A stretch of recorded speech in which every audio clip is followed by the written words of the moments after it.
right. Hello, everybody. Welcome back to the show. Welcome to the What You Don't Hear podcast. This is a 15-minute Friday where myself and a returning guest, we sit down one more time. But this time, we're talking about a specific topic or subject with the goal and the hope of sending you into your weekend or your upcoming week with maybe potentially some positive, actionable, or maybe thought-provoking advice and opinions. Joining me once again for this 15-minute Friday, Hanisha, welcome back to the show. Thank you so much for having me back. I am so stoked we are getting to do 15-minute Fridays. Yes. Since we talked years ago for your full story episode, I have wanted to do 15-minute Fridays with you the entire time, and it only took 3 years, and here we are. Only 3 years. We're making it happen. So I'm going to get us on the clock, 15 minutes racking up. What are we talking about in this episode? So today we're going to be talking about birth control and fertility. So different approach to birth control, and then we'll talk about a little bit about infertility and fertility. Okay, so lead us off. Like what in general, like why did you want to talk about this topic? Why did you want to do a 15-minute Friday on it? Yes. So this is something I'm very passionate about, clearly, with the Gear up. We're buckling in. Here we go. Everyone, gear up for this because so birth control has been prescribed for women since they start their period for a lot of hormonal imbalances. And it does not actually regulate our hormones. All it does is suppress ovulation and create a fake period. So we don't actually get a real period on birth control. And so we are not actually working on the root cause of what is causing these hormonal imbalances. And so we're just, again, masking it with a Band-Aid. So for example, if a woman experiences really bad menstrual cramps or is having acne before her cycle or something like that, a lot of times practitioners will just prescribe birth control. Doesn't get to the root of it. And after you get off and decide to get off, if you do decide to have children, now nothing has been normalized and you still have all these hormonal imbalances, if not worse, because now you've suppressed these hormones for so long. And so, like I said, it suppresses ovulation, which is the point of, preventing pregnancy. And that makes sense. But when it comes to actually regulating our hormones for whatever hormone imbalances, that is where I'm like, okay, it doesn't make sense at all. Mm-hmm. And most girls are like, 11, 12, 13 are not having sex and getting pregnant. So it doesn't usually make sense. And so many women don't even understand their cycles. And so yeah, that's why I'm like so passionate about this. Okay. So diving into it, like what are kind of like the main things, like what are essentially the main points that you want to make when it comes to figuring out a more proper balance or a different balance or whatever that is when it comes to fertility, birth control, whatever that may be? Right. Yeah. So often when it comes to it comes to hormonal imbalances, it can be due to a number of different things. A lot of times it's gut health related. So whenever your digestive health is out of whack, your hormones can definitely go out of whack.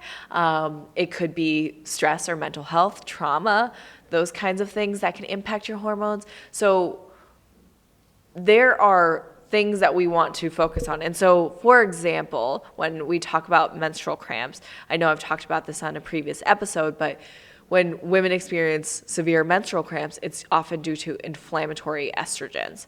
And so I say inflammatory estrogens because obviously we want estrogen as women and men. We want estrogen, but when we have elevated inflammatory estrogens, that's when we'll have the symptoms of not just the menstrual cramps or heavy periods, but you'll also have PMS symptoms, which also is not normal. You'll also have PMS symptoms of irritability, mood swings, fatigue, bloating, migraines, headaches, acne, any of those things that are happening before your cycle. And it's only before your cycle, right? So if you're consistently having migraines throughout the month, it might not be hormonal. But if you're only having migraines right before you start your period, it's definitely hormonal, right? And so if you're having these inflammatory estrogens, a lot of times that's due to some liver congestion. And I say congestion in quotes because it's really what's happened is there's a big toxic load for your liver because your liver naturally detoxes, right? So it that's what its job is. But when there's a huge toxic load, it becomes difficult for it to detoxify certain things. So when your liver is sorry, where was I? Oh yeah, whenever you experience that liver congestion, that is where your hormones are actually processed through your liver. And so when you can't process things through your liver as well, then you're going to have more inflammatory estrogens in your body because you're not excreting them the way that you should be. Does that make sense? Yeah. Okay. So not to like trail us off too far, because I know we only have 15 minutes, Yeah. There's probably multiple cans of worms that can be opened here. But I've had this conversation with a couple of different people on the show that focus on fertility and birth control and all that sort of stuff, right? And something that is always interesting to me is like how either it's been overlooked or just normalized or whatever, that like, oh yeah, it's PMS, that's just the symptoms and that's what it is. When in reality, it's like, well, no, some of these symptoms or all of them or whatever it may be are not what you're supposed to be feeling, or not like, why is it become like, do you feel like it is something that's just been so normalized and it's just like, oh, that's just what it is? Like kind of like how we talked about on another 15-minute Friday of postpartum and all that sort of stuff. It's just very much like, oh, that's just a part of it. That's just a part of being a girl, right? Yeah. Like, what is it about, like, why, maybe the question I'm trying to ask is like, why is there such a misunderstanding or maybe a lack of intention to understand birth control now? You know, that's a great question. And I feel like that, last time I talked about it a little bit as well in terms of like a lot of women's health has just been pushed aside, where a lot of research isn't done on women. And so I think it stems from that in terms of medicine. But I think also it can be a number of different, I feel like it's a number of different like trickle down effects. You know what I mean? So it starts from the top and then we continue to believe that, okay, this is just my normal. For example, for myself, I wouldn't get my period for every 2 to 3 months. And my doctor was like, oh, you're an athlete. And I was like, well, not an Olympic athlete, I'm not training that hard. Right. I just play basketball in school. Like it's not that crazy. And so they were just like, oh, it's kind of your normal, get on birth control if you want to normalize it. But that wouldn't be normalizing it. That would just be fake. And so, and we could go into like conspiracy theories and things like that with like how much big pharma is involved, which it likely is, So those are other factors that we could go into that I don't really feel like it right now. we did spend a good bit of your original episode diving into all this sort of things. Much longer episode, folks. So if you want some more details on some stuff, we have talked about this stuff in the past. 100%. So yeah, those are usually kind of the things that lead to this normalization of something that is not normal. Right.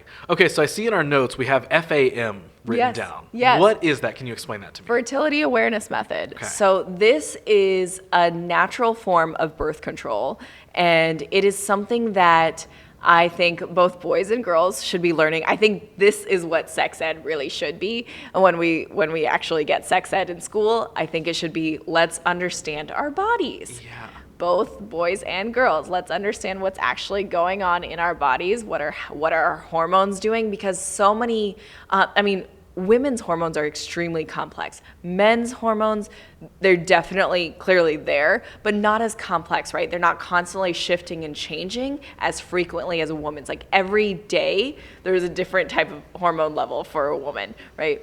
So understanding that and supporting our bodies by understanding like, okay, during that follicular phase, so which is when we are in our menstrual phase and then our follicular phase, we might want to be a little bit more mindful during the follicular phase because that's the fertile window. And so we understand that, okay, you could get pregnant between these 5 to 6 days.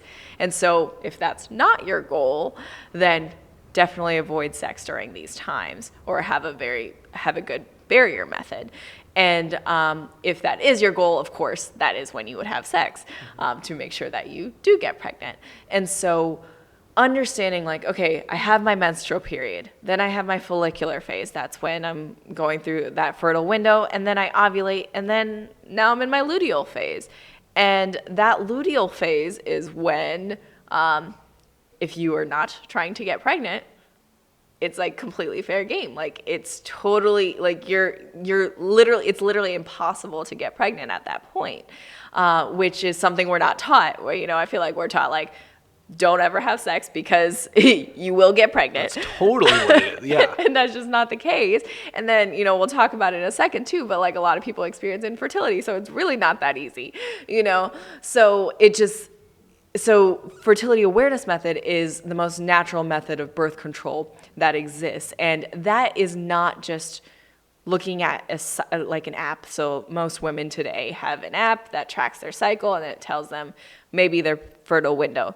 That's not as accurate because it's guessing, right? It's an algorithm guessing based on when you have your period, but your body might not actually be ovulating at the exact time that it says. So understanding your body, which, you know, for some people this might be weird or TMI, but understanding your cervical mucus is really important. So for women, we want to look at that discharge. Like, what does that look like? How is it shifting? Because during that fertile window, it's definitely clearer, it's open. And what that's doing is it's creating space for the sperm to enter. And so that's why your cervical mucus changes throughout. And so now during this fertile window, it's like, okay, if we want to have a baby, this is the time because I'm letting you enter. Because normally the cervical area, the vaginal area is very acidic, right? So it usually kills off any sperm that comes in. But during that fertile window is the only time it's like, okay, you can come in now, right? Like, all right. Hanisha, I think in the last handful of minutes, you've taught me more about any of this than school ever did. So right? And I think when women understand their bodies better, and then men understand women's bodies and can support women, and by understanding this, we can have more of an educated society, just more of an informed society and culture. And I think it's the coolest thing. So cervical mucus is one of the parts of the fertility awareness method. The other part is basal body temperature testing. And so this is where you're testing your basal body temperature. And right after ovulation, you usually have a spike in your temperature. It's nothing crazy. It's like, let's say you're 98.62 on a regular basis, but right after ovulation, it'll be like 98.68. And so it's more specific. And so it's a very slight spike in your body temperature. And after that point, again, that's like fair game. Like after that spike, you will not get pregnant. And so the fertility awareness method, when done properly, is 99% effective, which is just as effective as like an IUD, and actually slightly more effective than like the pill, because that's like 98 or 97%. Yeah. Yeah. Okay, so you mentioned like infertility and all that sort of stuff. I know we had it in our notes that you wanted to cover that a little bit. Is there more that you kind of wanted to dive into with that, or? Yeah. So with the, you know, we talked about the fertility awareness. And so if you are trying to conceive now, obviously that fertile window, understanding that is going to help you be like, okay, this is the time I can actually get pregnant. But in terms of our culture, it has actually become extremely difficult to get pregnant. We have so many factors that are in play in terms of environmental toxins, stressors, taking things like birth control, then antidepressants, and like we're just on this like path, and all of these things impact our health that we don't even realize a lot of times. And so then it becomes difficult to get pregnant. And so what I see in my practice a lot is a lot of women come to me with unexplained infertility. And it's funny because a lot of unexplained infertility can be explained. And it's just a lot of people don't, you know, they don't look at it that way. But a lot of it can be explained, and the most common causes of unexplained infertility are going to be things like Hashimoto's hypothyroidism, polycystic ovarian syndrome, some progesterone deficiency, vitamin D deficiency, actually. That is something that I feel like people are always surprised by, but vitamin D deficiency has been shown to decrease or increase risk of infertility and also increase risk of miscarriages if you were to get pregnant. And then the last thing, and maybe the most important thing to mention, is the sperm quality. That is essential. So I always say it takes two to make a baby, right? And so poor sperm quality can not only affect fertility in terms of getting pregnant, but we've actually found that it can actually lead to women having miscarriages, which is the craziest thing. Okay. And so that's why I'm always like, all right, both partners really need to get on it with their health because, and then when we do sperm analysis, so again, there's this disconnect between men and women's health because when we do a sperm analysis, it's crazy because that actually, to be considered normal in that range, you just have to be above the bottom 5% of men in the country. That's it. So as long as you're above, if you're bottom 6%, you're normal. And that's not optimal. That's not optimal. And it's very likely that your partner will not be able to get pregnant if your levels are, still fairly low, and or it increases her risk of a miscarriage. Interesting. Yes. Yeah. Okay, so we technically hit our 15 minutes, Yeah, but shoot, I do we did. as a dude, Yeah. when we're talking about fertility, what are things that I need to be thinking of? Yeah. So I do think it's really good for every man to do a sperm analysis, and especially if you're on this journey with your partner, just start with her. Start if she's working on something, you got to start too. But some of the key things, this is actually going to be for both the male and female partners, is avoiding environmental toxins, kind of switching to a lot of more natural products, because a lot of these cleaning products will have that alcohol is going to affect testosterone and sperm quality, as well as estrogen. So we talked about the inflammatory estrogens. Alcohol increases inflammatory estrogens. Coffee also does, or caffeine usually does too. And then just being mindful of your testosterone and sperm quality as well. So doing these tests as well. And so again, for men, the total testosterone range, I think it goes from 150 to 1200 is the normal range. I forget exactly what it is. That's a wide range. That is not optimal. So usually I'm looking for 800 to 1200 for men for testosterone, and then their sperm quality, that will reveal that. So if your testosterone levels are below 800, usually it could impact your sperm quality. Mm-hmm. And today, men in their 30s today actually have 50% lower sperm quality, or lower sperm count. Wow, I can't speak, sorry. They have 50% lower sperm count than men in their 30s did in the 1970s. Okay.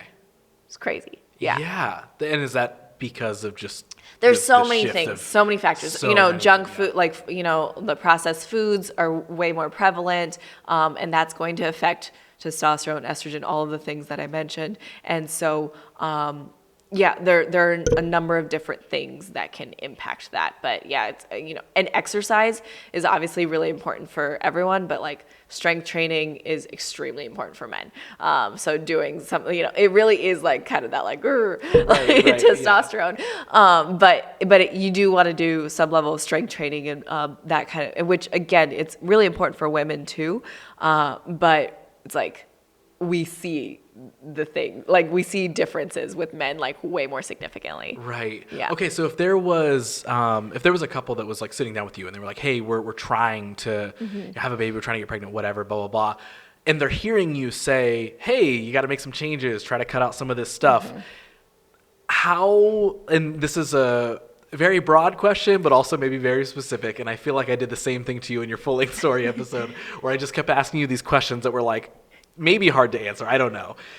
Is there a window of time? Do people often sit down with you and they're like, hey, we're trying to, get pregnant, blah, blah, blah. And you're like, all right, clean up your health a little bit. Is it cool, you got a 6-month window to do that and then things will start kicking in? Or is it because I'm sure some people are like, oh, next week if I don't eat Taco Bell, that means the week after I must be good, right? Right. Is there a window of when your health kind of reoptimizes itself? Yeah, or? definitely. So usually I do ask for any of my fertility patients to give me at least 6 months. So I'm let's work on your health for 6 months at least, and then we can reassess and see and I'm actively try not to get pregnant during these 6 months, because I don't want you to experience any sort of loss, and I want you to not only get pregnant, but have a healthy pregnancy and healthy postpartum. And all of this will factor into that. And so I'm give me at least 6 months. Yeah, For okay. men, it's really cool because your sperm regenerates every 3 to 6 months. Okay. So that's all you really need. Gotcha. But for women, it definitely can take longer because we only have a certain number of eggs that we are born with, right? And so it kind of just depends. But 6 months is a minimum that I Okay. ask. Yeah. So as we start to wrap this one up, biggest misunderstanding or misconception when it comes to birth control, fertility, any of that sort of stuff. What comes to mind when I ask that? I think the biggest misconception is what I said, that birth control actually regulates your hormones, because it does not. And then in terms of fertility, the biggest misconception is that that the sperm quality doesn't matter as much, but it really does. Okay, so whether it's wrapping up points we've already made or if there's some last bit of stuff that you really want to leave somebody with before someone shuts off this episode, what's the biggest thing about these topics that you'd want someone to like? What do you want to stick with them when they turn this episode off? Great question.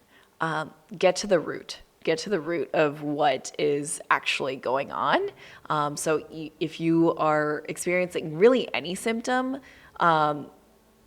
try to figure out what is actually happening and work with someone. Work with someone who knows how to support you in that instead of just giving you a Band-Aid of birth control or IVF for that matter. Like, maybe IVF really is the way, or maybe birth control is the only option, but there's likely other options. Yeah. Hanisha, that was another 15-minute Friday. Yeah. We did it. We did it. I feel like there is still so much left that we could unpack with all of this stuff. So much. In case there is stuff that has been left off the table or maybe a question that somebody would have that they didn't get answered in this episode, where can they come find you around the internet to ask more questions and keep the conversation going with you directly? Definitely. Instagram is usually the best place to reach me. My handle is holistichanisha, and I'm sure you'll put that in the show notes. Or you can email me or find me on my website. My practice is called Mahan Health, and you can find me there and schedule a consultation if you feel like you are ready to be on this journey.